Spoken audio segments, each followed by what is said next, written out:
guys, welcome to another video. Today we're gonna talk about non-amber oil strategy, right? So what enabled me to drop the amber oil is this flask, right?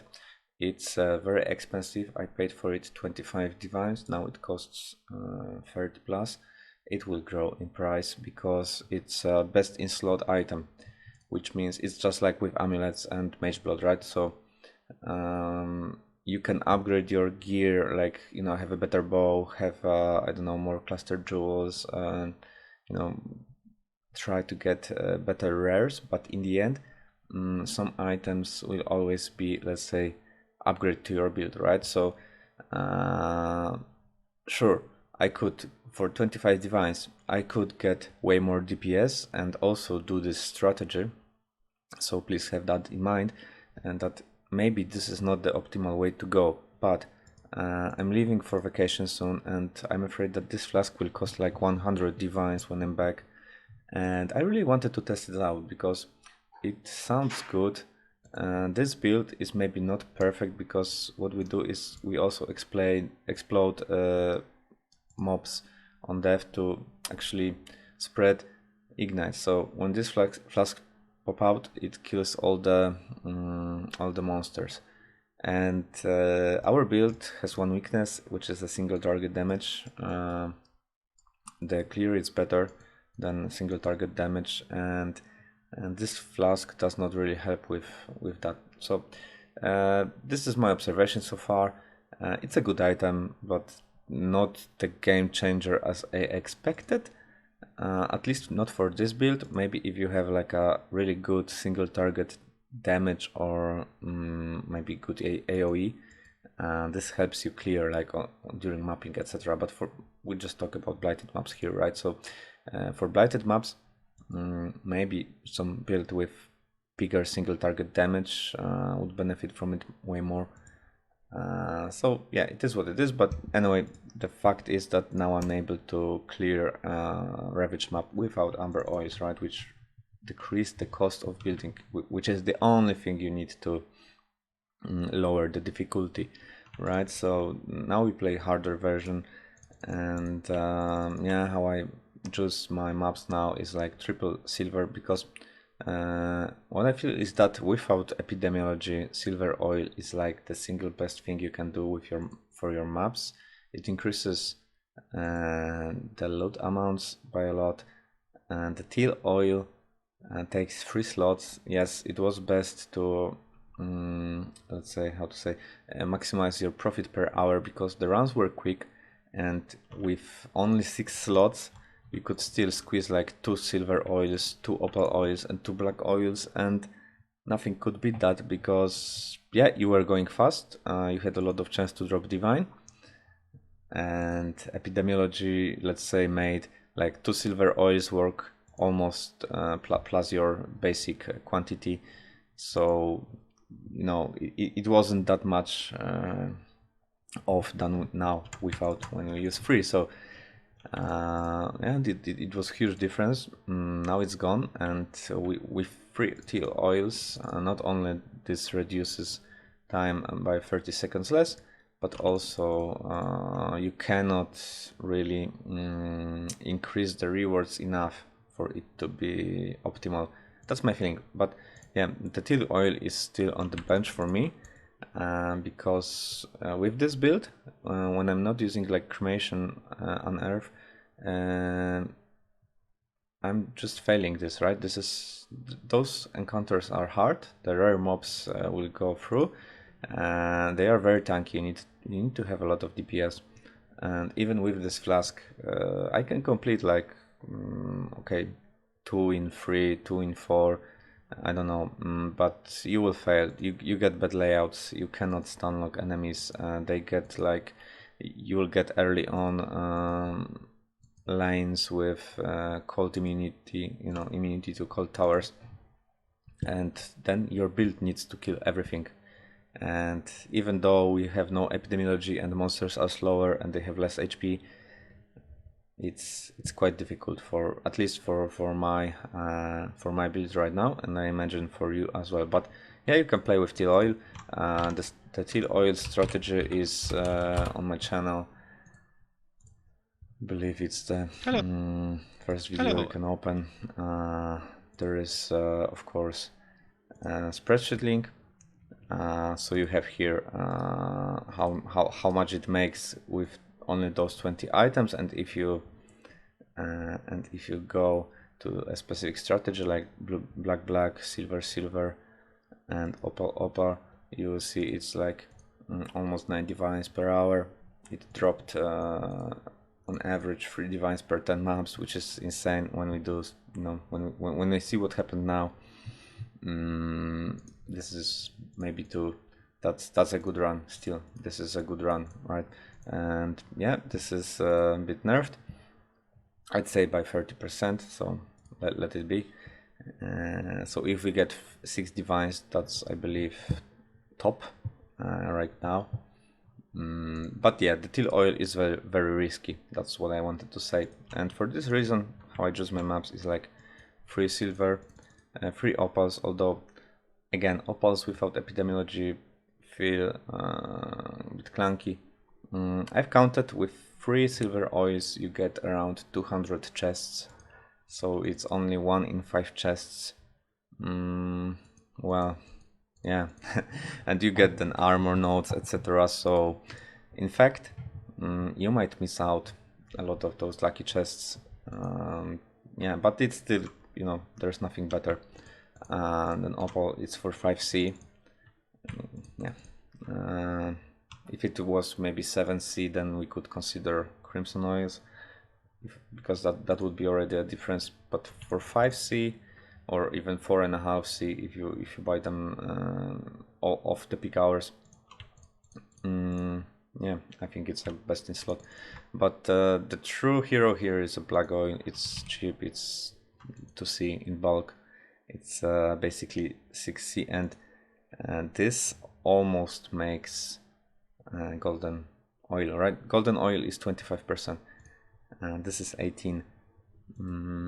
So it's, you know, almost golden oil, and for this cost, I think it's the best way. So my observation is that because the black oil affects all the rewards, right? So like opal, you need to hit the right combination. You need to get the currency, you know, the currency loot box, and then open it with luck. You need to be lucky, and you need to hit right? So it won't be often.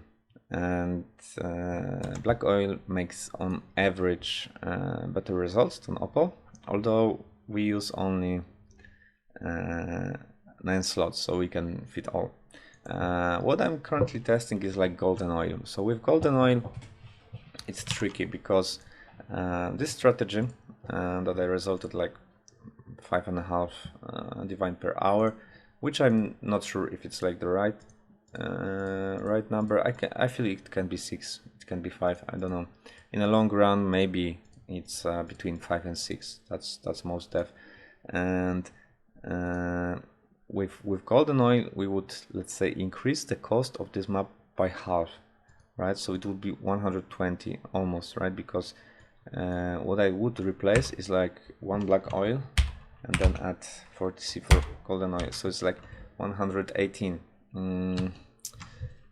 The thing is, it might work, and I tested both variants. So I replaced, I mean, I've run like golden oil and more lucky chests, and I've run golden oil and even more rewards from black oil. And my observations are that, yeah, like what I said before, that black oil is actually better than crimson oil. This is because we no longer get epidemiology, which increases the chest, and before it was so often that we hit lucky chest with currency reward, because you had like 60 lucky chests just with opals, right? It was 56 or 7, and yeah, it was way, let's say, it was more common, right? To hit currency reward chest with lucky drop. That's why we printed divines like crazy in 3.19. Actually, yeah, even there we missed the pump divines. Now we get I use some you know, IIR and IIQ because there are more mobs that drop divine orbs, and you will get this from your pump right after you finish. So when you hit rare, that drops currency with some rarity on your gear, you can drop a little bit more. I don't use gold flasks yet. It's not that important. I just, you know, I had like 0 effort and I had a good ring, so I put it in place. I wouldn't let's say go that way, but if you can squeeze any rarity, it will increase the chance for your divine a bit, and that's always something, right? And with this said, yeah, I think this is so far my best result. It has a huge downside, and this downside is your financial flow, right? So as you can see, I've played a lot of with golden oils. I fail maybe one in this run. I did not fail, but I still failed those maps like 1 in 15. So probably it would be something like this. Maybe I could have like even 2 losses once, right? Maybe not. I still have a lot of upgrades to my build, so I could invest like 50 divines more and make it 0, right? Because when I pop up my DPS higher, I will be able to, you know, to clear whatever is leaking. So there is still progression for me this league, but yeah, this number won't go up, right? So we cannot really make this much faster. I think 85 is like top minimum time, because free silver oils and black oils make you loot. I mean that there is a lot of loot, there's a lot of clicks required, and you cannot go down. And this is rather a chill strategy, completely unlike my triple teal strategy without amber oils, where you had to be really fast with, you know, building fast, clearing monsters fast, or just having a powerful build. And it was intense, and the profits were good, and it was exciting gameplay. And this is, let's say, boring gameplay. You can AFK during this. When you have your tower set up and there is nothing new happening, you can go AFK if you can resist some you know, some explosions and random orbs chasing you. I don't know, it's not that intense, and the only thing you need to do that will impact your profit per hour is the final seconds, right? So you want to finish the run as soon as possible, and you want to clear the lanes yourself, not waiting for the towers to clear the monsters, but just to, you know, catch them all and clear as fast as possible. So yeah, probably there's like 1 or 2 minutes potential when you can AFK or just stand and do nothing, because it doesn't really matter. You need to wait for the lanes to be deployed. And this is something that I you know, was really angry about when they said or they announced that they remove epidemiology, because I knew it will happen, that the excitement and the intensity is nerfed as well. So it's not only profit, but actually the joy and the happiness that, you know, was feeling you when you played like your intense sessions. So it's gone. Basically it's gone.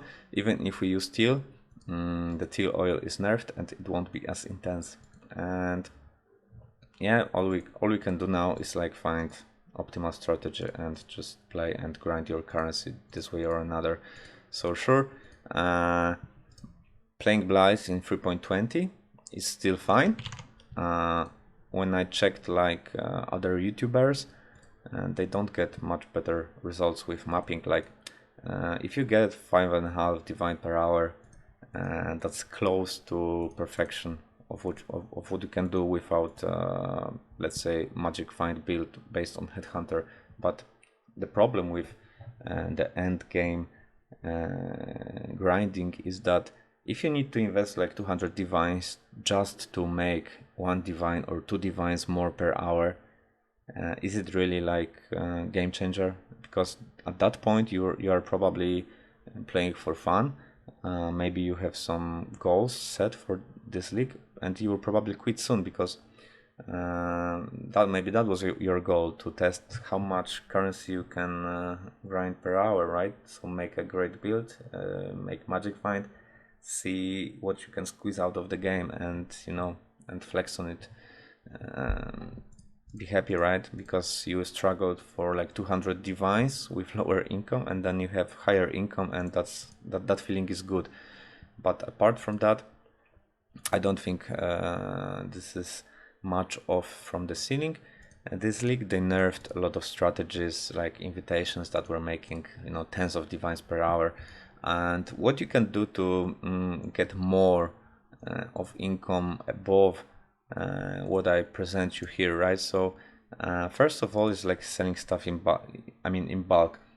What I'm selling is like the whole stash tab, because this league I don't have time. But normally I would not sell like fossils separately. Maybe I could sell the most rare one in, let's say, myself, and whatever I have left, like the common ones, then sell the stash tab on TFT. So like with scarabs, like you can roll scarabs because there's certainly like one the most expensive scarab, like I don't know, maybe this league it's amber scarab, or like last league reliquary. So you can just roll them here in harvest, exchange them based on price, try to optimize here, sell the most expensive, try to roll the worst in like torment scarab, like this one. This is usually shit, so just get it to maybe get it to gilded and roll it to reliquary or abyss, or I don't know what people play, right? I don't really map, so I don't know the prices, but some of them are more expensive than others, and you can roll them for, let's say, minimum cost at harvest station. So that's one idea, and when you have a lot of scarabs, you can set the price to be higher. Another thing that you can do is like level your gems. So invest a little bit of currency and get like maybe 6 white sockets in here, level up your empower, enlighten. That will be a big cost, but in the long run, you see, my build is like my build is like beginner friendly. I don't even have like 6 links in here, but if I were to stay longer and I had some goals like getting mage blood, what I would do is like I would fill every single slot with awakened gem or something, just to level it up, because you get some experience, right? Ravaged maps are maybe not as experience rich as simulacrums are, but they definitely provide a lot of XP, and you can level up gems quickly, and that will pop up your profits, I don't know, maybe to 7-8 divines per hour, if you can, I don't know, squeeze that many gems as I do. If your build uses it all, then okay, maybe not, but you still get like 6 slots from your offhand. So that's a tip for you to maybe increase profits a bit, right? If you can't afford like those expensive gems, maybe what you wanna do is you wanna use your own gems, like buy like level 1 gems from Lily and level them up to 20 and then corrupt them, and maybe you can upgrade your build to with little cost, because you will get like level 20. Okay, sure, you need to buy gem cutters, or maybe buy a gem with 20% quality already. It's like, I don't know, 2C right now, and just level it up, corrupt it, and that could be, let's say, not maybe, it could be profit, but I'd rather say I would do this for upgrading my own build, if I, like myself, right? So I don't have like all the gems 2120 because I don't need it, and I rather prefer to play with golden oils and test some stuff for you. Yeah, because like I said, I quit. So yeah, okay. I think that this is it for now. I will be playing a little bit more, but this strategy is optimal one. I don't think if anything beats it. It has downsides, like golden oil makes your runs not only more expensive, which means you need to get way more loot, but also you need to have a lot of currency to buy golden oils in bulk. And then if you fail, oh my god, yeah, you're like half of divine. You have half of divine loss, plus you lost like 10 minutes, which makes your income not 5.5 but 3, right? So if you fail non-amber oil strategies, play with amber oils. You cannot beat the, let's say, the perfect runs, right? If you fail, it's just not worth it. I'm playing this because I'm doing math and tests and checking stuff out, trying different combinations. So I don't care if I lose, that doesn't matter. What I need is like knowledge, what's working, what's not. I'm not trying to get mage blood or anything, right? So yeah, that's it. Okay, thanks for watching. I hope this was helpful. I don't think I will be doing any more strategies in the nearest time. I will only upload 1 or 2 more videos about future of this channel in the next month and what to expect later. But yeah, probably I will be more active in the next league, or when I have like 50 runs of each strategy and I have something interesting to say, like, okay, this was not optimal, but a different one is. Of course, please have in mind that economy will shift, and there are some strategies that utilize like stacked decks more. So stacked decks will go up in price, and for this reason maybe some of the oils are better with end game economy rather than early game economy. But right now I feel the divines are major reward, and you want to maximize divine orbs over stacked decks, and they are expensive, and I believe 200 might not be the top price. It might go up. It's like, for now it's a psychological barrier and it's 200, but I feel like divine orbs are very rare this league. Okay, so with this said, thanks for watching, and yeah, stay tuned for more videos. Cheers, bye.